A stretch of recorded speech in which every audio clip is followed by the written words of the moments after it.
மூஞ்சலிருந்து லக்ஷ்மி பேசுகிறேன். இன்னைக்கு உங்களுக்கு என்ன தகவல் சொல்ல போகிறோம் அப்படின்னு பார்த்தீங்கன்னா, நம்ம குழந்தைங்களுக்கு என்னென்ன பொருள் யூஸ் பண்ண போகிறோமோ அந்த பொருளை நான் உங்களுக்கு இன்னைக்கு காமிக்க போகிறேன்.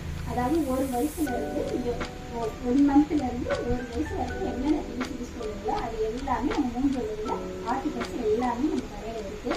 அதை பற்றி நம்ம ஒவ்வொன்றா உங்கள்கிட்ட நான் காமிக்க போகிறேன். ஃபஸ்ட்டு ஸ்டெப் பார்த்தீங்க அப்படின்னா, இந்த பாருங்க பால் செல்லு, குழந்தைங்களுக்கான பால் செல்லு எவ்வளோ அழகாக இருப்பாரு.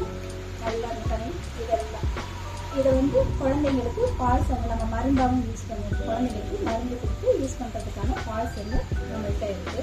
அடுத்தது 2வது ஸ்டெப்பு பார்த்தீங்க அப்படின்னா, ஆம்பளை குழந்தையாக இருந்துச்சுன்னா இந்த பாருங்க தண்டை, பால் தண்டை இந்த பாருங்க எவ்வளோ அழகாக இருப்பாரு. ஜெல் ஜெல் ஜெல்னு குழந்தைங்க காலை ஆட்டும் போது அழகாக இருக்கும். இந்த கொலுசு தண்டை பார்த்தீங்கன்னா அழகாக இருக்கும். 2வது பார்த்தீங்கன்னா பொம்பளை குழந்தைங்களுக்கு போடும்போது இந்த மாதிரி வளையல் போட்டிங்கன்னா